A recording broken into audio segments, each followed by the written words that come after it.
Hello and welcome to the Alex Nitzberg Show. I'm Alex Nitzberg, and today my guest is Lieutenant Colonel Alan West. Colonel West served in the United States Army for 22 years and received many honors, including a Bronze Star, 3 Meritorious Service Medals, 3 Army Commendation Medals, and a Valorous Unit Award. He's also served as a United States Congressman representing Florida's 22nd District. His writings are published on websites including townhall.com and his own website, alanbwest.com. So thank you for joining me on the show today, Colonel West. It's great to have you on. Pleasure to be with you, Alex. So my first question for you is, when you consider the numerous foreign and domestic threats to America's national security, what do you believe are the most significant issues the country faces right now, and how should they be addressed? Well, I think the most significant issue that we face is, are we going to name these entities that are our adversaries and our enemies, being that the state and non-state belligerents that are out there, the Iran, Russia, North Korea, China, and as well as the Islamic jihadist enemies that we face.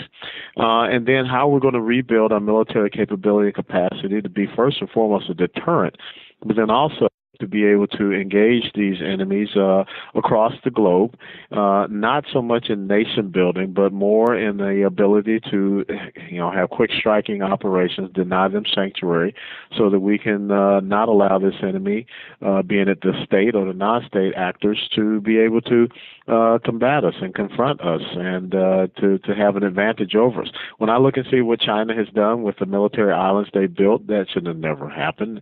When I see what has happened with North Korea and how they're firing all these ballistic missiles, we have to find a way to undermine that and not allow it to happen. The Iranians and how they are extending their regional hegemony throughout the Middle East and how they are harassing our ships, that should not have happened. And then, of course, you have Russia, who has extended its tentacles into Syria, into taking over Crimea, into Ukraine, and is threatening the Baltic. So those are some of the key things. And like I said, you have the Islamic terrorist enemy that extends from Boko Haram in Nigeria all the way over to Abu Sayyaf in the Philippines. And, of course, you have Al-Qaeda, the Taliban, ISIS, you name it. It's about 20 to 21 different groups in between. And so you said you think that building up our military as a deterrent is one of the keys to taking care of all of those problems. Do you see the Trump administration doing that yet?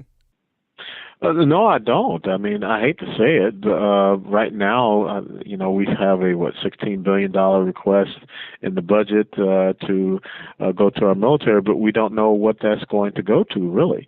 How is that going to help our military as far as, cutting down on the amount of incessant deployments that our young men and women in uniform are having to do? And how is it going to start to rebuild that capacity and capability in the Army, in the Air Force, the Navy, and Marine Corps? So we have not heard those specifics. One of the key things you have to look at, Alex, is over these past, let's say, 15 to 20 years, where we've seen an incredible increase of the budget of the Department of Defense, but yet we see a reduction in the capability of the operational forces. So where has that money gone? I wrote a piece today for my website, alanbwest.com, that talks about, auditing the Pentagon so that we can start, holding them fiscally accountable for the funds that they're receiving. Because what I think is happening is you see an incredible growth of the defense bureaucracy. You see a lot of wasted funds when it comes to our acquisition and our weapons procurement systems and programs, but you don't see the funding going down to the man and woman that has to be on the what we call the pointy end of the spear. That's interesting, and I hadn't seen that article yet. So you said it just went up today. So what do you think is happening to this money? Do you have any idea what's happening to the money? Well, it's very simple. I mean, you just do a quick cursory look, and you can see how, the Pentagon staffs, they've grown, that bureaucracy. You look at the, CENTCOMs, the AFRICOMs, the UCOMs, the PACOMs. You look at all of those large headquarters, how those staffs have grown. But yet we continue to see the degradation of, the amount of ships that we have out there, the amount of aircraft that we have capable, the amount of men and women on the ground to be able to go and combat these forces, being in the Army and the Marine Corps. So we continue to cut that capability and capacity. We continue to see growing budgets, but what the end result is, a bigger bureaucracy. So, those are the type of things that I have not heard the Trump administration talk about. And let's be very honest, the distractions that they're being embroiled in, that keeps them from talking about these things. So you're saying that instead of actually funding, important things like ships, airplanes, and we've heard about the airplane parts that the airplanes, they need more of that. So you're saying that they're actually just spending it on bureaucracy and they're not spending it on actual people and, equipment. Well, true. I mean, we know that there are young men and women who are having to go out and buy their own gear. But there was a report that was, sequestered. I mean, it was squashed last year that came out in the tail end of the Obama administration where the Defense Advisory Board had made a recommendation. There were, close to, I think, $15 billion of wasted civilian bureaucracy in the Department of Defense. And, of course, that report was not allowed to go public because the Deputy Secretary of Defense, Robert Work, who is still there in that position as the Deputy Secretary of Defense, even in the Trump administration, put a kibosh on it. And so what does that tell you? I mean, why in this age of sequestration do we have a $1 billion issue with the growth of bureaucracy, but yet we keep hearing 70% of the F-18 aircraft fleet is not mission capable. We see the degradation of our ships at sea. We see the problems that we have with our men and women. The fact that, like I said, we have 6 and 7 combat tours of duty. Why? Because we have the smallest army since 1939. Smallest Marine Corps since World War I. So how is it that we are growing, the bureaucracy, but yet I thought the Department of Defense was not about bigger staffs, but it was about that capability that needs to be out there to protect this nation. And people sitting around at a desk pushing pencils don't protect the nation. And does President Trump on his own have the authority to take care of this problem, or would an action of Congress also be necessary? Well, President Trump, as the commander-in-chief, has to set his vision and put out his guidance and his policy direction. Of course, you have a House and a Senate Armed Services Committee that the administration is supposed to work through to make sure that we have everyone on the same sheet of music, which should not be very difficult if you have a Republican-controlled House and Senate and a Republican president. They should very easily be on the same sheet of music. But when you only have out of the 57 positions that have to be Senate confirmed in the Department of Defense, I believe that we've only gotten 2 through. That's the Secretary of Defense, and just recently, last week, we had the Secretary of the Air Force confirmed. So we don't have a Secretary of the Army. We don't have a Secretary of the Navy. We don't have a new Deputy Secretary of Defense. We don't have undersecretary positions. So it's very hard to talk about defense policy when basically you have many of the holdovers, or what we used to call in the military acting jacks, that are in these positions. They can't really make policy definitive statements because they aren't the confirmed person to be in those positions. So when you only have 2 of some 57 positions filled in the Department of Defense structure, it's very hard to get your policies even started. I found an article on a website called LGBTQ Nation, and it was saying that Tony Perkins of the Family Research Council suggested you as a candidate for Army Secretary. So I wanted to ask you, has the Trump administration spoken to you about this possibility at all? No, they have not. Back in December the 5th and December the 12th, I was up at Trump Tower talking, to individuals about potential positions. And one of the positions was, Secretary of the Army, but I have not heard anything from the Trump administration since December 12th when I was up there, and that's it. Well, if they did approach you, would you be interested in that? Of course I would, because, I have skin in the game. My dad was served in the United States Army in World War II, and all the way up to today, the fourth generation of my family. My nephew is a soldier serving in the Army right now. He's done 2 tours of duty in Afghanistan. So it would be an honor to be able to go back and serve the men and women of the United States Army. And also, Mark Green recently, he withdrew his nomination over there was the outcry from the LGBT community. And then Bradley Manning was just released from prison. And I saw you had mentioned that in one of your articles.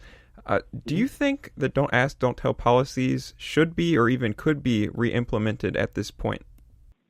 I think the thing that you have to do is, if there is any policy that is detrimental to the mission of the United States military, you have to look at it.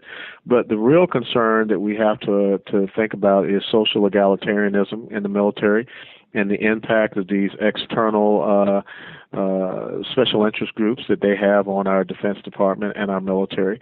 I will tell you very simply that if you understand the mission of the United States military is to take the individual and conform it to United States military, to this thing that is different from society. But if now we start to believe that the military has to conform to individual behavior and to society, then we're going to see a military that's going in the wrong direction. Because what we ask the military to do is something above and beyond what everyday Joe and Jane America have to do, and that is to be willing to put their life on the line for this country, to make, as Abraham Lincoln said, the last full measure of devotion. We have a voluntary military, and I think when you have standards, you have to be able to meet those standards. And this is not about making a place where everyone gets to play. This is not the culture of the participation trophy. So I think we need to sit back and make sure that we have a military that is focused on its core competencies and focus on achieving the mission that is set out to do, which is to fight and win the conflicts and combat operations and wars of this nation. And so over the long run, what do you think the impact will be if the open LGBT serving policies continue? Well, I think one of the things we need to look at is, when you look at the case of Bradley Manning, this is about a mental condition called gender dysphoria. That's really what it is. And I don't think at a time when we have such a degradation of our combat systems that we should have a military that's talking about spending $30,000 to $33,000 of taxpayer funds on gender reassignment surgery. So I think that is something that very easily I would believe that anyone would be able to agree with. If we don't allow people with flat feet into the United States military, if we don't allow people that have weight problems or can't pass a physical fitness test to stay in the United States military, I don't think that, someone is suffering from what the American Psychiatric Association calls gender dysphoria is something that we should be accepting in the military. And I'd be happy to make that argument in case with anyone. And I think that the case with Bradley Manning, shows why this is a path that we should not go down. And let's see, what do you think the government should do to deal with the threat of Islamic terrorism? Because I was asking you about threats generally, and there's so many threats right now. But one of the first things that President Trump could do by executive order is to designate the Muslim Brotherhood as a terrorist organization.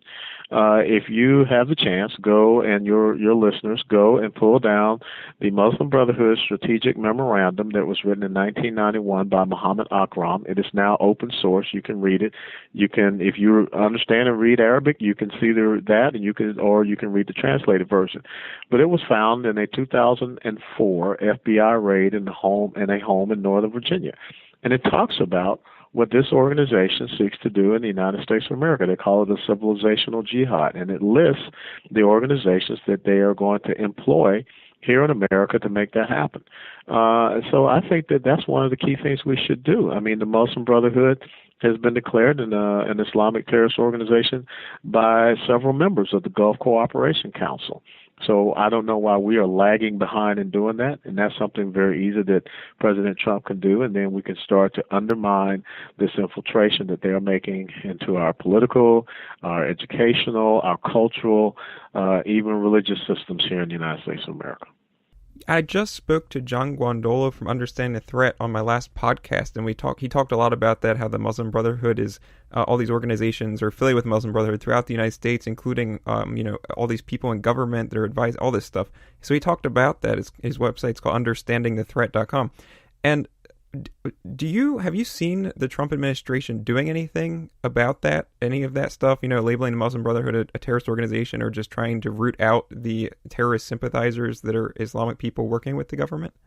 No, I have not, and I think that's one of the frustrations. Because, like I said, a simple executive order from the president is something that could be done. And so John Guandola is a very astute young man. Brigitte Gabriel of Act for America, another great group that tracks the activities of these organizations. There's a report out there from Steve Emerson and the I think he has a Institute on Terrorism that talked about how a group of from Egypt, Egyptian Americans that are linked to terrorism back in Egypt were there having visits on Capitol Hill. And so we need to understand who these individuals are and not allow them to have any type of impact or influence on our policy decisions that are being made, and definitely not in our administration. So this is something, like I said, very simple. By executive order, President Trump could designate the Muslim Brotherhood a terrorist organization, and I really believe that that's a huge step forward in the right direction. And also, when you consider Islam's doctrines of deception that allow a Muslim to lie to achieve what they consider obligatory objectives, do you think it's possible to effectively vet Muslims who wish to enter the United States to ascertain whether or not they hold a radical ideology? Like, is it possible? How do you think we should go about it? Well, yeah, you're talking about the concept of taqiyya, which goes all the way back to the Treaty of Hudaybiyah, which was violated by Muhammad back around 627 A.D., right before he went and took Mecca at the Battle of the Trenches in 628 A.D. But I have friends like Zuhdi Jasser and many others that understand the threats from militant Islam and political Islam, and they want to be able to work with us, and they put their oath of service to the country first and foremost, as he did, Dr. Jasser as a naval officer. But that's not to say that you cannot have people like Nadal Hassan, who we know what he did at Fort Hood, Texas, and here he was, a commissioned officer in the United States military. So I think that we have to be very circumspect and also remember what Ronald Reagan once said: trust but verify. But how do you think we can? Because like you said, if someone is an American loving a peaceful person versus someone who's adhering to Sharia and wants to subvert America, how could we tell between those two people when we're interviewing them to enter America? Well, I think one of the key things is we have to, make sure that people understand why they're coming here to the United States of America, just the same as I had interpreters and translators when I was overseas in Afghanistan, and they wanted the assistance to, have the opportunity to come here to America. And I told them, first and foremost, you have to understand the principles and values of this constitutional republic.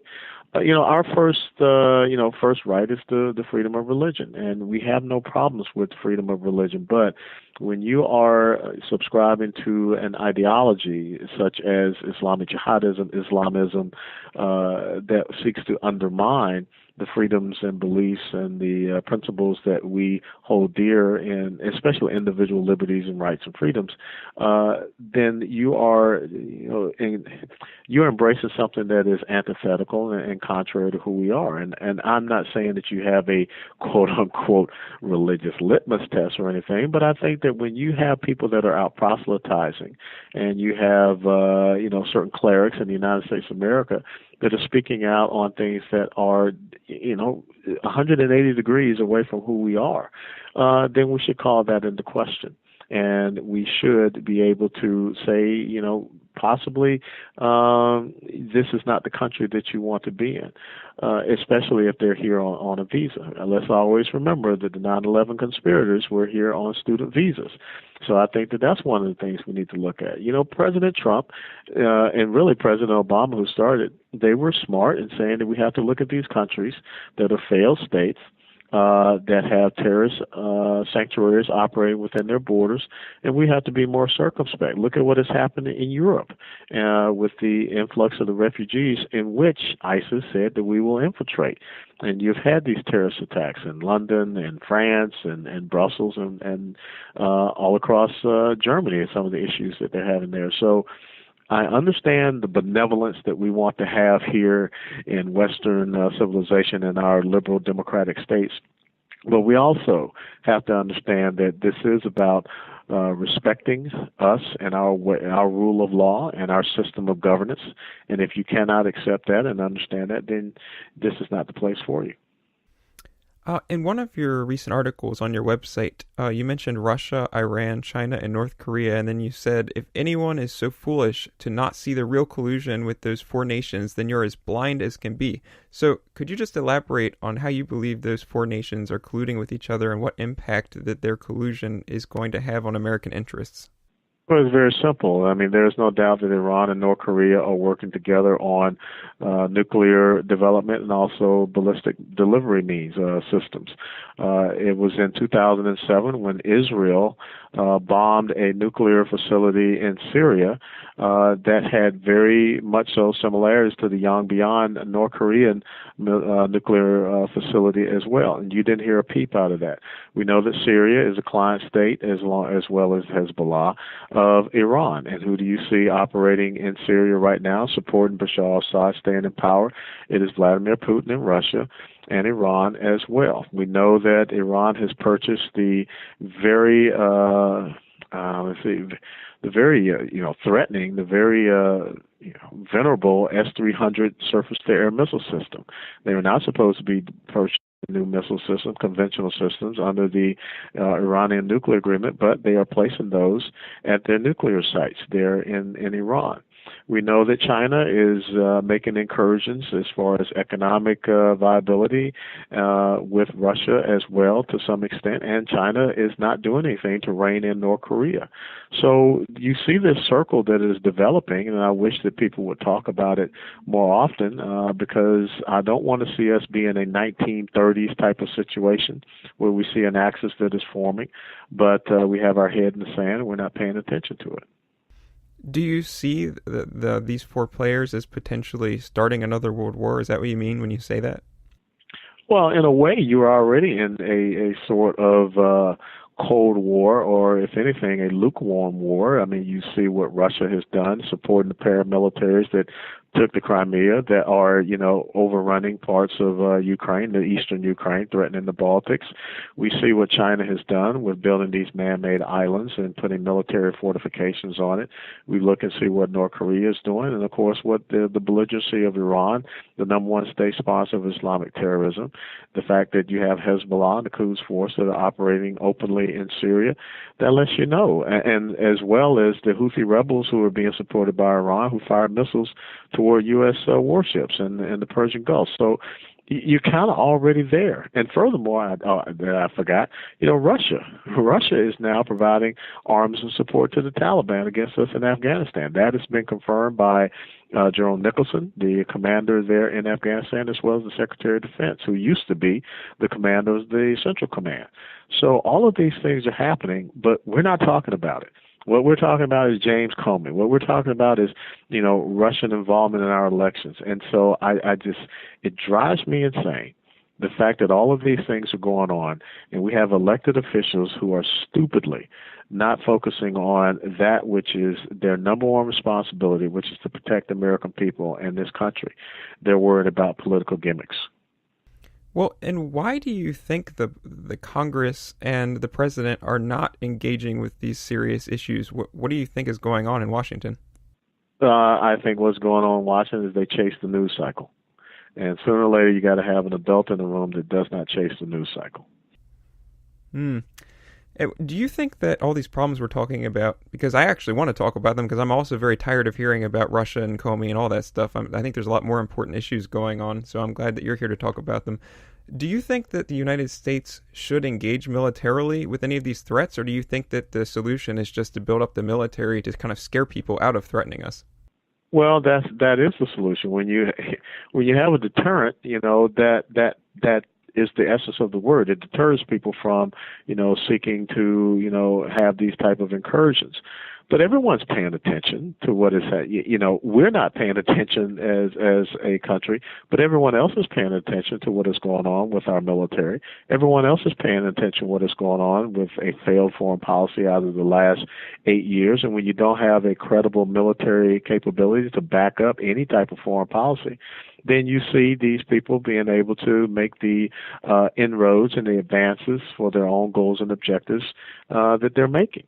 So we're getting further and further, behind the power curve, and we're going to have ourselves in a situation where we're not going to be able to deter, a growing threat. Look at what is happening in Venezuela, and the fact that Cuban forces are now, aiding Maduro down in Venezuela, and previous to that, we knew that Mahmoud Ahmadinejad and Hugo Chavez had built an alliance there in between Iran and Venezuela. So all of these things are happening, and we're not paying attention to it.